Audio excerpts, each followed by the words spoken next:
China just destroyed আস today. চায়নার সাথে আমরা 4-0 গোলে হাইরা গেলাম। আর এরই সাথে আন্ডার 17 এফসি এশিয়ান কাপ কোয়ালিফায়ারের স্বপ্ন যাত্রাটা বাংলাদেশের শেষ হইলো। স্বপ্ন যাত্রা কেন বললাম ভাই জানেন? এই গ্রুপের বিগত 4টা ম্যাচ আমরা একেবারে দাপায় বেড়াইছি ভাই। সেই 4টা ম্যাচ আমরা 5-0, 8-0, 5-0, 2-1 গোলে জিতে গেছি।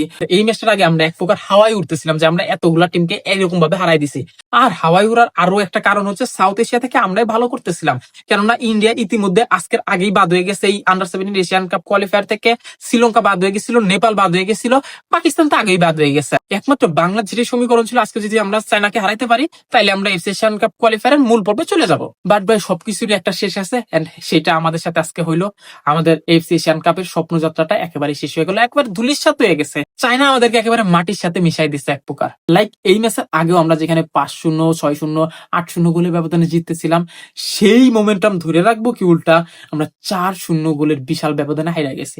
এন্ড লজ্জার কথা ভাই এটা একেবারে টোটালি যে 4-0 গোলে হারা।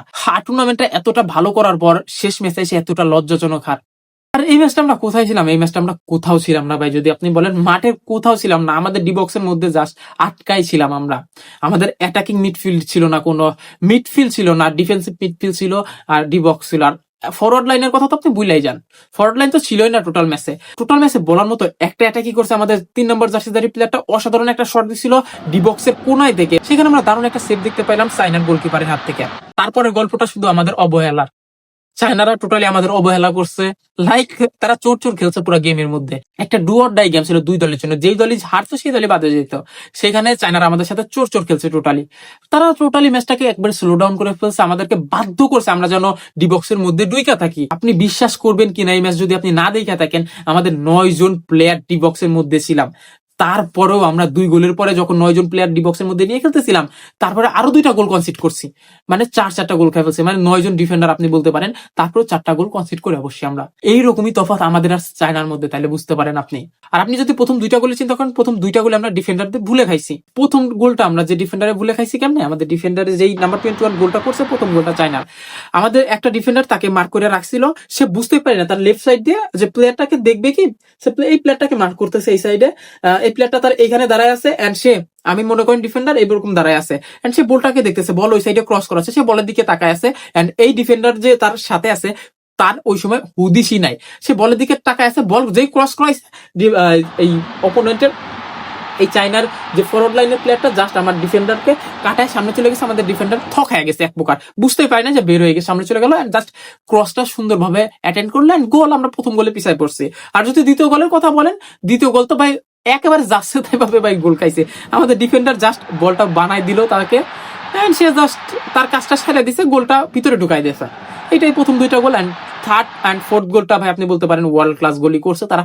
খাইটা গোলটা করছে ডি বক্সের মধ্যে এসে, ভালো খেলে গোলটা আদায় করে নিছে তারা। কিন্তু প্রথম 2টা গোল মোটেও আদায় করে নেয়। প্রথম 2টা গোল আমাদের এক প্রকার গিফটই ছিল। আর প্রথম গোলটা যদি আপনি মোটামুটি মার্কের ইস্যুটাও ধরেন, সেকেন্ড গোলটা তো আমরা একেবারে গিফট করছি তাদের। আর ম্যাচ শেষ হওয়ার আগে আমরা জাস্ট এটাই এক্সপেক্ট করতেছিলাম ভাই তাড়াতাড়ি ম্যাচটা শেষ হোক।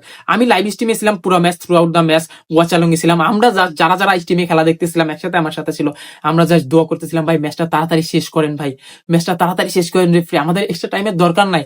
কেননা যদি আর দেখা গেছে 1 মিনিট যদি বাড়াই দিত, তাহলে আমরা আরো 2-1টা গোল খাইয়া যেতাম। আমাদের প্লেয়ারদের মনোবল এতটাই নিম্ন পর্যায়ে চলে গেছিল, তারা ভয় পাইতেছিল বলটা নিজেদের পায়ে রাখতে, তারা বলটা নিজেদের পায়ে রাখার সাহস পাচ্ছিল না। বারবার আমরা লং বল ট্রাই করতেছি, বারবার লং বলে আমরা ব্যর্থ হয়েছি। আমাদের নিজেদের কাছে যে আমরা 1-to-1 পাস খেলবো, সেই পাসটা দেওয়ার মতো সাহসিকতা ছিল না আজকের ম্যাচে। এতটাই ভীত হয়ে পড়ছিল বাংলাদেশ গোল খাওয়ার পরে। বাংলাদেশ টোটালি কি বলবো আপনার, বল নিজেদের কাছে যে পাস খেলবে সেই সাহসটা ছিল না।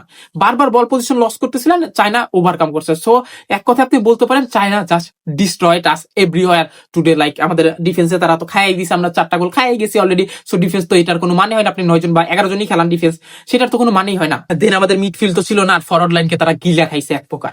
এইটাই ছিল আমাদের এফসি এশিয়ান কাপের স্বপ্নযাত্রা শেষ হইলো। প্রথম 4টা ম্যাচে আমরা দারুণ করতে পারছিলাম, এর জন্য আমি অ্যাপ্রিশিয়েট করি আপনাদেরকে। বাট আজকের ম্যাচটা একেবারে জঘন্যতম ছিল আমাদের। যদিও বা চায়না আমাদের থেকে ভালো টিম, তবুও এত জঘন্যতম খেলা আমরা এক্সপেক্ট করি না। আমরা আশা করতেছিলাম আরো ভালো খেলবো। যদিও বা আমি জানতাম আমি ম্যাচটা হারবো, আমি জানতাম চায়নার সাথে আমরা হারবো, কিন্তু এতটা বাজে খেলবো আমি জানতাম না। যে এতটা বাজে বল পজিশনিং থাকবে আমাদের, এতটা বাজে মানে 4টা গোল খাবো, এটাও এক্সপেক্ট করি নাই। গোলও যদি বাদ দেন, খালি গোল করলেই হয় না ভাই। আমরা ম্যাচের কোনো পাশেই ছিলাম না আজকে। এটা আপনাদেরকে মাইনা নিতে হবে, এটা আপনাদেরকে অ্যাকসেপ্ট করতে হবে ভাই। আর হ্যাঁ, আগামী 2 ডিসেম্বর বাংলাদেশ নারী দল আজারবাইজান নারী দলের সাথে ম্যাচ আছে। ওই ম্যাচটাও কিন্তু আমরা লাইভ ওয়াচ চ্যানেলে থাকবো। সো যারা যারা সাবস্ক্রাইব করেন সাবস্ক্রাইব করে দিন। আর যারা টিকটক আর ফেসবুক থেকে দেখতেছেন ভাই, ইউটিউবে চলে আসেন, এই যে এখানে নাম দেওয়া আছে স্পোর্টস স্টোরিজ উইথ সোহান, এখানে চলে আসেন, জাস্ট এখানে এসে সাবস্ক্রাইব করে দেখেন। আমরা কিন্তু লাইভে আপনাদের সাথে আলোচনা করা হয়, আপনাদের মতামত নেই, আমিও মতামত দিই, একসাথে খেলাটা এনজয় করা হয়। সো আইসেন, আমাদের এনভায়রনমেন্টটা এনজয় করেন। Thank you for joining us.